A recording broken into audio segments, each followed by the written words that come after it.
Assalamualaikum warahmatullahi wabarakatuh. Saya Khalifah Anissa.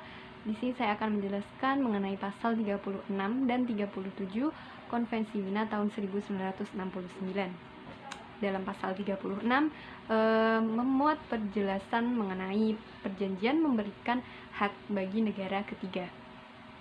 Negara ketiga di dalam Konvensi Wina ini diatur dalam pasal 2, di mana pasal ini menyebutkan bahwasanya negara ketiga merupakan negara yang bukan bagian dari perjanjian. Negara ketiga ini juga bisa diartikan sebagai negara yang hanya ikut dalam negosiasi atau negotiating state, dan negara yang melakukan kontrak sebelum perjanjian itu berlaku atau contracting state. Kemudian negara ketiga ini juga bisa diartikan sebagai negara yang bukan peserta perjanjian dan negara yang hendak menjadi peserta perjanjian.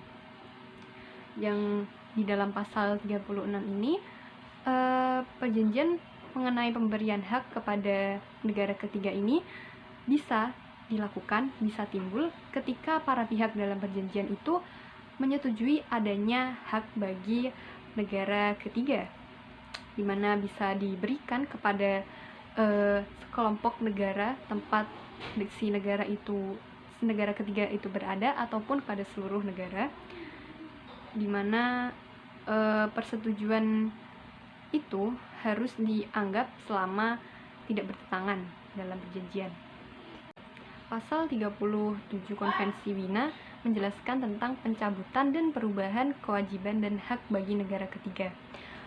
Mengenai kewajiban bagi negara ketiga diatur di dalam pasal 35 yang menyatakan bahwasannya kewajiban bagi negara ketiga itu bisa timbul ketika disepakati oleh para pihak dalam perjanjian, dan negara ketiga itu secara tegas menerima kewajiban itu secara tertulis. Kemudian mengenai pencabutan dan perubahan bagi kewajiban negara ketiga ini bisa dilakukan hanya dengan persetujuan para pihak dan juga persetujuan negara ketiga, kecuali jika ditetapkan berbeda di dalam perjanjiannya.